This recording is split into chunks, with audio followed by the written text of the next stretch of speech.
Assalamualaikum Sobat Ngoceh. Kembali lagi di podcast Ngoceh 30 Hari, proyek Ramadan dari gue Nenek Kashifa. Dan kali ini gue akan kembali menceritakan satu dari 7 cerita yang sudah gue terima. Jadi ini adalah cerita kedua. Dan cerita kali ini berkaitan dengan PHK. Seperti kita tahu ya, di keadaan seperti sekarang ini banyak banget cerita yang gue dengar bahwa ada beberapa teman-teman yang mungkin kurang beruntung, yang rezekinya lagi ditahan dulu nih sama Allah dengan kehilangan pekerjaan.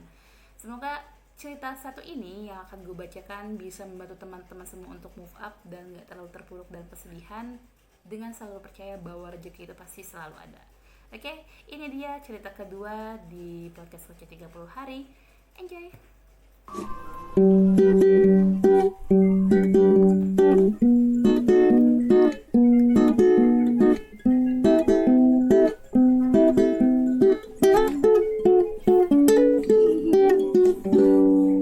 Halo teman-teman, apa kabarnya nih?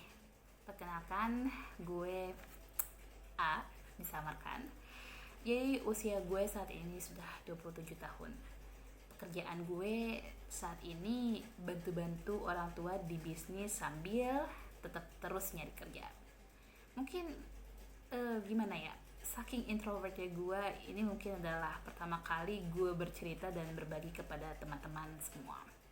Dan kali ini gue akan bercerita tentang masa-masa di PHK.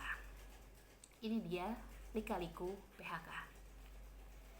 Di tahun 2018, tepatnya pada bulan Oktober, gue menerima sebuah WA dari seseorang yang bernama, let's say namanya adalah Anton. Jadi Anton ini menawarkan gue sebuah posisi, yaitu account manager.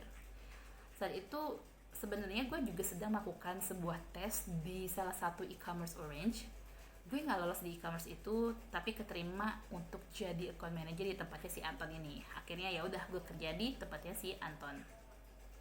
Anehnya, saat gue dateng, gue pikir akan ada surat kontrak ya. You know lah, kalau misalkan kita kerja di sebuah tempat, kita pasti akan ditawarkan ada legalnya lah, hitam di atas putih, yaitu kontrak gitu kan. Tapi ini enggak, cuman dijelasin job desk gue apa dan gue siap bekerja kapan. Agak strange sih, tapi ya udahlah, mungkin beda atau gimana gitu kan. Akhirnya gue dikasih tahu pas hari pertama gue kerja kalau misalkan gue akan berada dalam masa probation selama 3 bulan. Nah, anehnya lagi nih, biasanya kan kalau misalkan masa probation juga ada kontraknya kan, tapi ini gak ada lagi. Jadi udah ada 2 kejanggalan yang sudah gue rasakan saat bekerja di tempatnya si Anton ini. Dan namanya perasaan kadang suka ada gitu betulnya. 1 bulan setelah gue kerja, gue di PHK secara sepihak. Saat gue tanya alasannya kenapa gue di PHK, jelas dong gue gak terima. Apa alasannya gue di PHK? Dia bilang kalau misalkan gue gak cocok jadi account manager. Why Anton? Why? Aneh gak sih? Alasannya tuh gak jelas. Dan yang paling gak jelas lagi adalah gue dilarang untuk tetap berhubungan sama teman-teman gue di kantor pada saat itu. Aneh banget gak sih? Udah dipecah secara sepihak, dibilang gue gak capable tanpa bisa menyajikan sebuah data tertentu, dan gue dilarang untuk tetap berkomunikasi sama teman-teman gue di kantor itu. It's strange. Pada akhirnya gue dipindahin ke divisi lain, dan sayangnya dan anehnya lagi, gue tuh gak dapat kepastian gitu kapan gue bisa join untuk pindah ke divisi itu. Jadi gue dijanjikan untuk pindah ke divisi lain, tapi gue gak tahu bisa kapan startnya. Aneh banget. Akhirnya gue terus kontak dia selama 1 bulan, kasih dong gue kepastian. Ini aneh banget gitu kan, kerja loh, dunia profesional loh, tapi seperti ini gitu. Gue tetap kontak dia untuk nanya kepastian, dan hasilnya nihil. Gue akhirnya depresi karena ya gimana dong, gak jelas banget kan. Gue shock banget, dan gue ngerasa insecure. Apa yang salah di diri gue? Gue tidak mendapatkan sebuah penilaian secara valid yang bisa gue terapkan supaya gue bisa mengkoreksi diri gue dan gue memperbaiki diri gue. Itu gak ada gitu kan. Jadi ya itu yang gue rasain, depresi, shock, dan insecure, gue ngerasa diri gue tuh nggak ada gunanya banget, gue ngerasa bener-bener kayaknya ini bener-bener karena gue nya yang low quality, tapi gue nggak tahu di mana gitu low quality-nya. Kenapa gue ngerasain ini semakin diperparah saat gue ngelihat teman-teman gue tuh udah pada punya penghasilan ya. Tadi gue bilang kalau umur gue 27 tahun, dan ya lu bisa bayangkan seperti apa teman-teman pada angkatan gue. Mereka pasti sudah pada punya kerja, udah pada punya penghasilan, dan di kantornya gak ada PHK.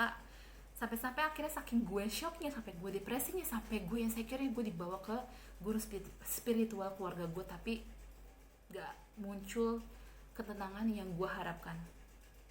Gue shock sama situasinya, karena awalnya tuh gue nyaman banget di kantor itu, dan itu hangat banget, tapi semuanya direnggut, dan lo gak boleh berhubungan sama teman di kantor lo tersebut. Itu adalah hal yang paling terjahat yang pernah dilakukan oleh Anton. Itu jahat banget. Kadang kalau misalkan keinget apa yang udah dilakukan sama Anton ke gue, dengan cara memutuskan tali silaturahmi gue, itu bener-bener yang bikin gue pengen dendam gitu, pengen mutusin akses pebisnis yang mau bekerja sama dengan dia, saking emosinya gitu kan. Gue pengen mutusin orang-orang yang mau atau bisa menguntungkan bisnisnya dia. Tapi guys, di balik itu semua selalu ada pertolongan. Gue selalu dapat pertolongan selama masa-masa gue mencoba self healing. Dari mulai gue dapet ataupun ikut pelatihan karir, terus ada temen-temen yang suka ngajak gue untuk jalan supaya gue nggak depresi amat, dan banyak banget panggilan atau lowongan kerja yang ya nggak bisa kehitung lah jumlahnya. Terus gue juga makin lagi ibadah, lebih dekat sama Allah ya, walaupun kadang masih suka bolong dikit sih sholatnya, tapi seenggaknya ya gue lebih dekat lah sama Allah ketimbang dulu gitu. Dan banyak hal-hal kecil yang bikin gue merasa bersyukur. Jadi walaupun gue merasakan sepahit apapun rasanya di PHK itu, dan gue dendam banget sama orang itu, let's say lah, oke lah gue gak dendam, tapi gue sakit hati banget. Ya siapa gitu, apakah lo mau juga di PHK tanpa sebuah kejelasan dan dilarang untuk tetap berkomunikasi gitu dengan teman-teman di kantor itu? Aneh kan? Ya walaupun begitu, gue memutuskan untuk move up. Jadi tips dari gue untuk move up, karena sekarang gue udah feel much better banget, adalah ayo tetap bersyukur dalam hal sekecil apapun, walaupun itu pahit banget. Manfaatkan segala momen kebersamaan dimanapun, karena kita nggak tahu kapan kita akan mengucapkan selamat tinggal. Kayak gue kerja 1 bulan lagi asik-asiknya, hangat-hangatnya, nyaman-nyamannya, tiba-tiba gue di PHK tanpa sebuah kejelasan. Gue nggak pernah nyangka kan akan berpisah dengan cara seperti itu. Dan lebih membaca situasi yang akan terjadi ke depannya, sama harus tetap menjadi pribadi yang sangat kuat, lebih kuat, dan juga tawakal. Ya itu dia cerita dari gue tentang lika-liku PHK. Oke, terima kasih Sobat Ngoceh untuk ceritanya. Ini benar-benar kayak kehilangan sebuah pekerjaan itu, apalagi sudden ya, maksudnya tiba-tiba banget gitu kan. Itu benar-benar bikin bingung banget gak sih?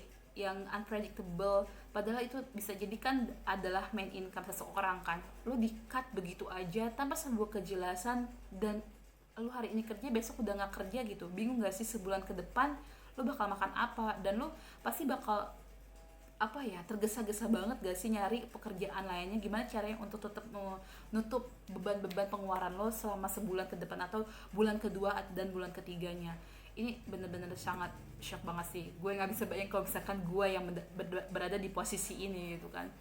Well, tapi balik lagi seperti yang udah gue bilang di awal, bahwa setiap rezeki itu sudah diatur. Walaupun ini memang mudah banget sih Nat, lu ngomong kayak begitu gitu, tapi gue pun pernah merasakan hal ini di saat gue akhirnya memutuskan untuk menjadi freelance. Dan freelance itu gak selalu ada pendapatan guys.